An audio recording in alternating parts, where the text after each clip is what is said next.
What is facet? একটি গুণভেদ বা পরস্পর সম্পর্কিত একাধিক গুণভেদের প্রয়োগে আইসোলেটের যে পংক্তি বা পংক্তি শৃঙ্খল সমন্বয় সৃষ্টি হয় তাকে বলি ফ্যাসেট। যেমন ভাষাগত ফ্যাসেট হলো ইংরেজি, জার্মানি, ফরাসি, বাংলা, হিন্দি ইত্যাদি পৃথিবীর তাবৎ ভাষা, এই সবগুলোই হচ্ছে এক একটা ফ্যাসেট। তাহলে আমরা যদি উদাহরণ হিসাবে বলতে চাই, সাহিত্য রূপগত ফ্যাসেট কাকে বলে, অর্থাৎ ফর্ম অফ লিটারেচার। তো লিটারেচারের বিভিন্ন ফর্ম থাকে, কবিতা, নাটক, উপন্যাস, এসব। তাহলে আমি এখানে একটু দেখাবার চেষ্টা করলাম।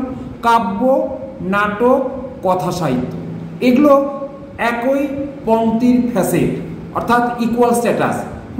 তাহলে এবার আমরা কাব্যটাকে যদি আবার ভাগ করি, কাব্য, মহাকাব্য, গীতিকাব্য, তারপর বর্ণন কাব্য, তাহলে এইভাবে নাট্যকাব্য। আমরা এই কাব্যটাকে আবার 4 ভাগে ভাগ করতে পারি। তাহলে এই যে কাব্যর এটা আবার সাব ডিভিশন দিকে যাচ্ছে, ওই যে ব্রড টু ন্যারোয়ার, তাহলে কাব্য হলো।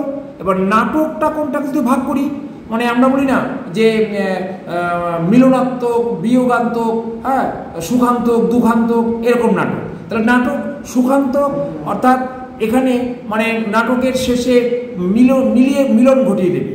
আবার দুঃখান্তক নাটক কাকে বলে, সেখানে দেখা যাবে যে আমাদের নাটকের ক্যারেক্টারের, আমরা যে ক্যারেক্টারগুলো দেখেছি তার সঙ্গে মিল হচ্ছে না, এবং আমরা দেখে সেটাকে কষ্ট পাচ্ছি, তাদের কেন যেরকম হলো, কেন তাদের এত কষ্ট, এটা করে দুঃখান্তক নাটক।